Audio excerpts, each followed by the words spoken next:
السلام عليكم ورحمة الله وبركاته، عاملين ايه؟ يا رب تكونوا بألف خير. وحشتوني كتير من الفيديو اللي فات، والنهاردة جاية لكم في فيديو جديد.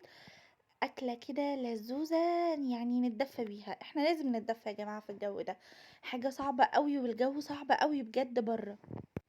أنا دخلت حرفيًا من باب الشقة، كنت باترعش يا جماعة، الجو صعب أوي، الهوا موقّع يُفط على البحر، والبحر كان عالي أوي، أوي، النهارده الموج كان جاي من جوّه أوي، يعني تحسّوا إنه جاي من جوّه أصلًا عالي، مش لمّا يوصل الشط يبقى في موج عالي، لأ، هو أصلًا الموج جاي من جوّه خالص من البحر عالي. فبصراحة لأ، الجو كان صعب أوي، الهوا أصلًا بيطيّر الناس وهي ماشية في الشارع، مهما كنا لابسين تقيل ما فيش دفا، فالحمد لله على كل حال. قُلت بقى خلاص هو النهارده عدس، أنا عايزة شوربة عدس، ولمّا كلمت أحمد كمان قال لي: "آه، اعملي لنا شوربة عدس النهارده." فقُلت بس خلاص هو أنا هاروّح أعمل عدس على طول.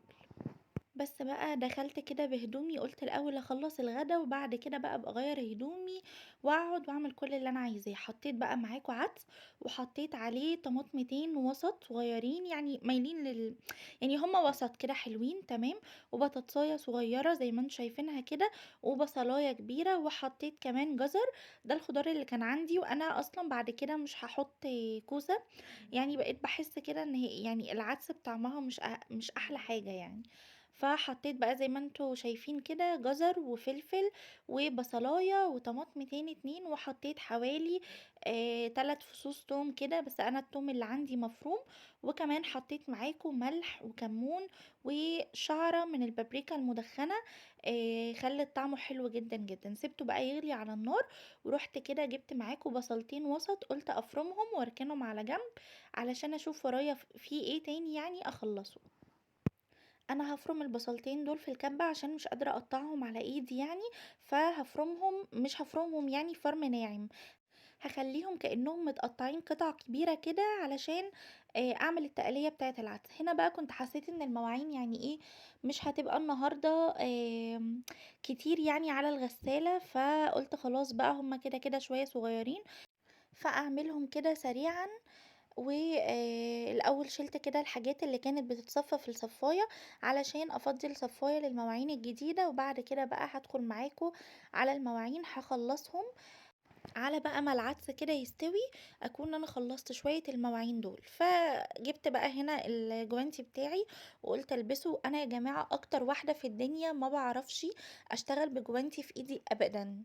بس أنا زي ما قُلت لكم قبل كده إن أنا عندي إكزيما في صوابعي، فلمّا باحط إيدي تحت المَيّة هي حرفيًا صوابعي كلّها بتحمَر جدًا، جدًا، جدًا، وباقعد يعني مش قادرة أوصف لكم أنا باعمل في صوابعي إيه. أنا يعني بيتعبوني جدًا، جدًا، جدًا، بس الحمد لله يعني أنا جِبت لهم مَرهم كويس. أنا بقى لي شهرين باحط فيوسيدين مضاد حيوي، ما بيعملش أي حاجة خالص. فالحمد لله رُحت بقى للدكتور كتب لي كده مَرهم كويس، وأنا دلوقتي ماشية عليه، فصوابعي بقت أحسن بكتير. وخلّي بالكم يا جماعة بجد لمّا تيجوا تعملوا مثلًا مخلّلات، حاجات فيها ملح، الكلام ده يعني حاجات مثلًا زي ما أنا كده استخدمت معاكم بتاع الدهون ماكسيل، لأ يا جماعة إحنا لازم ناخد بالنا من إيدينا جدًا، لإن أنا قبلها كنت عاملة مخلّلات، وللأسف نسيت إن أنا ألبس الجوانتي اللي هو الكيس ده في إيدي، فمش قادرة أوصف لكم بقى ساعتها صوابعي عملت إزاي. صوابعي احمرت جدًا، بقت كده كأنها محروقة، وعبِّت زي مَيّة كده في الأول خالص، وبعد كده دهنت لها فيوسيدين، رجعت هديت يومين. بس من يومها أنا خلاص باحط إيدي تحت المَيّة، إيدي بتحمر وبتوجعني. وبعد كده جيت جبت معاكم ماكسيل بتاع الدهون ده، ف جيت لمّا خلّصت معاكم الفرن الكبير ودخلت على الفرن الصغير، نسيت وقلعت الجوانتي من إيدي. عشان كده باقول لكم أنا مش باحب أبدًا إني أتعامل بالجوانتي في البيت، ولا باعرف أغسل بيه مواعين، ولا باعرف أعمل بيه حاجة، مش باعرف أتعامل بيه. باحس إن الحاجة بتتزحلق من إيدي، أنا مش عارفة أتعامل معاها، فباقلعه على طول. فطبعًا أنا واخدة على كده، قُمت قالعة الجوانتي من إيدي، حسيت بقى بإيدي عملت تفتيحات كده، وإيدي فعلًا اتعورت، وصوابعي من يومها تعباني جدًا وما رجعتش زي الأول. بس، فأنا قُلت برضه أقول لكم علشان تاخدوا بالكم يا جماعة، لأ بجد يعني اللي يقدر إن هو يلبس جوانتي وهو بيغسل المواعين يا ريت. أنا في جوانتي كده اللي هو أصلًا المخصوص للمواعين ده بيبقى خفيف كده، فأنا إن شاء الله ناوية إن أنا أجيبه يعني، أكيد هيبقى أسهل عليَّ من الجوانتي اللي أنا بالبسه ده، لإن الجوانتي ده تخين، فمش بيدّيني مساحة إن أنا أبقى ماسكة الحاجة براحتي كده. بس خلّصت بقى معاكم المواعين ودخلت كده على الحوض، هاغسل كل الحاجات اللي على الحوض، وهاغسل معاكم كمان الحنفيات، يعني الحوض زي ما أنتم شايفين كده بقى بيلمع. تعالوا بقى نشوف كده، هاحط معاكم دلوقتي كلوركس جل. الكلوركس الجل ده يا جماعة تحفة تحفة تحفة. اول ما بلاقي ان الحوض ممكن لونه يكون هيغير او البوتاجاز، بحط على طول منه نقطتين، بيخلي الحاجة بتلمع حرفيا. وحطيت معاه كمان نقطتين فيبا، فخليت بقى الحوض زي ما انتوا هتشوفوه كده دلوقتي. والفرشة دي أنا مخصصاها دايمًا للحوض، مش باغسل بيها أي حاجة غير الحوض. أنا أصلًا كنت شارياها من الأول وأنا عارفة إن أنا هاستخدمها للحوض، فجايباها له مخصوص. طمنوني عليكم بقى، أنتم عاملين إيه في الجو ده؟ أنا عارفة إن الفترة دي فترة امتحانات للكليات وفترة امتحانات للأطفال، بس كويس إن الأطفال الصغيرين قعدوا واخدوا بقى الاجازة بتاعتهم. بس لو حد يعني لسه ولاده بينزلوا امتحانات بجد يتقلوا على نفسهم قوي. الجو يا جماعة رصاص والله العظيم، زي ما بقولكوا كده امبارح كان الجو فعلا بيزقنا، يعني الهوا كان بيزقنا في الشارع. فالحمد لله. والنهارده برضو راكبه المواصلات ولقيت اليفط اللي على البحر اللي متقطعه واللي مكسوره وحاجه يعني صعبه قوي. فربنا ان شاء الله يرحمنا برحمته، ويا رب الدنيا تشتي. هي شتت امبارح بالليل في اسكندرية، وتقريبا هتشتي، يعني هو الارصاد بتقول ان هي هتشتي برضو النهاردة وبكرة. فيا رب بقى تشتي علشان السقعة دي برضو تهدى شوية، لان لما ما بيبقاش في شتا السقعة بتبقى اشد بكتير. الناس بقى اللي في القاهرة بقى وفي محافظات تانية، قولولي الجو عندكم عامل ايه، علشان احنا الجو عندنا في اسكندرية رصاص. فطمنوني كده عليكم. هنا بقى كان العدس خلاص يعني بالنسبة لي كان استوى، فقلت اسيبه كده 10 دقايق كمان عشان احس ان كل حاجة فيه استوت، واروح احط معاكم دورة في الغسيل. انا عندي غسيل، كل ما اقول انا عايزة اغسل الاقي الدنيا بتشتي وابقى مش عارفة اعمل ايه. فقلت بقى خلاص ما بديهاش النهاردة، لازم اغسل.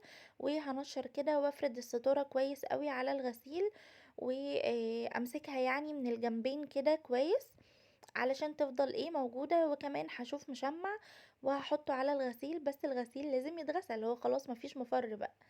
بس حطيت معاكم بقى كده دورة، وهحط معاكم انا بستخدم اوكسي، اوكسي مصري مش مقاطعة. بس يا جماعة حلو، يعني هو حلو. انا عن نفسي بحسه حلو. في ناس غسالاتهم تقريبا مش بتيجي عليهم. انا خدت بالي ان الغسالات كل نوع بيبقى ليه يعني مسحوق معين بيمشي معاه. اكتشفت ده بصراحة في غسالة الهدوم وفي غسالة الأطباق الاتنين بصراحة.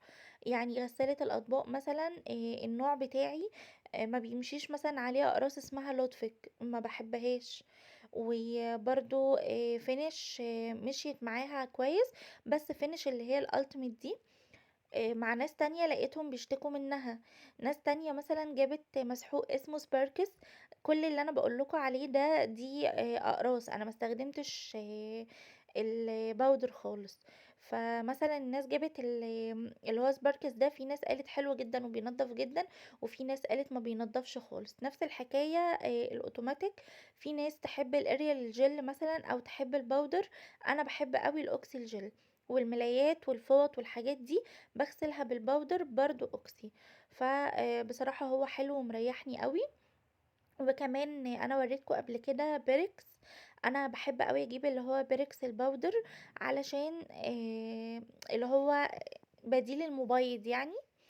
بحطه مع الهدوم البيضة والهدوم الالوان، بيخليها حرفيا بتلمع.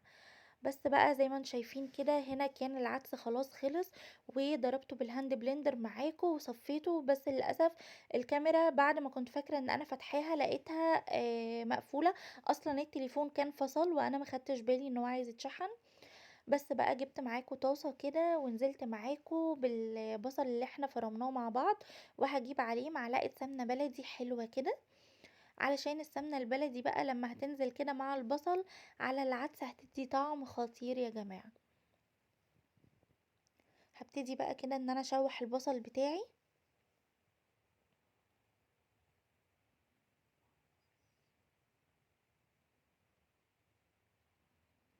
وهنا سِبت بقى العدس ياخد كده غلوة كمان علشان يتقل سِنّة، إحنا عايزينه شوربة، وأنا ما عملتش غيره النهارده لإن إحنا هناكل متأخر، يعني أحمد هييجي متأخر مش هاحتاج بقى إن أنا أعمل جنبه مسقعة وأعمل جنبه حاجات تانية، لأ إحنا أصلًا عايزينه شوربة، كل واحد ياخد بولة الشوربة بتاعته كده، وندخل تحت اللحاف ونشربها وتصبحوا على خير، مش عايزين أكتر من كده. أنا ما عملتش غير العدس بس وخلّيته شوربة علشان نعرف نشربه ويبقى القوام بتاعه حلو، اللي هو ولا تقيل أوي ولا خفيف، أنا باحبه بين البنين. هاحمّر بقى معاكم كده البصل لحد ما يبقى لونه دهبي، وعلى فكرة كمية البصل مش كتير، هي بس علشان مفرودة في الطاسة، الطاسة يعني كبيرة عليها، فهي مش كتير خالص. وخلاص بقى هنا كان البصل اتحمّر كويس أوي، هاروح بقى أحطه معاكم، شوفوا كده منظر الطشة وهي نازلة على العدس، يا نهار أبيض على الجمال!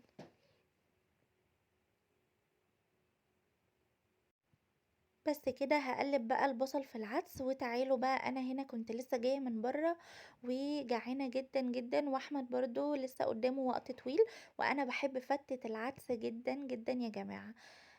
حطيت بقى معاكم توم، وهاحط برضه معلقة سمنة بلدي صغيرة كده هاحمّرها، وهنا كنت حمّرت عيش قطّعته كده قطع يعني وحمّرته، وللأسف أنا كل مرّة بانسى العيش ولونه بيغمق، فبصراحة يعني باتضايق أوي. فإن شاء الله بقى بعد كده لمّا آجي أحمّره يعني هابقى أقف قدّامه ويبقى إيدي فيه، علشان أنا لمّا باغفل عنّه لونه بيغمق وبيبقى طعمه مش عاجبني. بس في العموم أنا باعشق فتة العدس يا جماعة، وعلى فكرة أنتم ممكن برضه ما تحمّروش العيش خالص و تعملوا العيش على طول كده عيش ناشف عادي كإننا بنعمل فتة عادية، وبيبقى طعمها حلو أوي. وفي ناس برضه بتحب تحمّر العيش وتحط عليه عدس بس وما تحطش توم بالخل خالص، دي أذواق بقى في الأكل وكل واحد يعمل الحاجة اللي هو بيحبها، والحاجة اللي هو لمّا هييجي ياكلها هيبقى مبسوط بيها. حمّرت بقى كده معاكم التوم وهانزل بقى بمعلقة خل كده صغيرة، بس كده وطفيت عليه. وهنا بقى كنت العيش أهو اتحمّر بس زي ما أنتم شايفين بقى لونه غمق كده شوية، حطيت عليه عدس،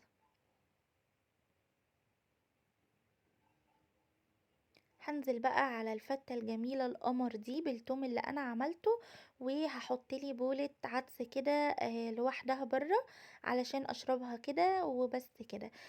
أصلًا ما فيش أحلى من كده، يعني أنتم اشربوا بس البولة بتاعة العدس دي وأنتم هتحسوا أنتم قد إيه وصلتوا لمرحلة الدفا.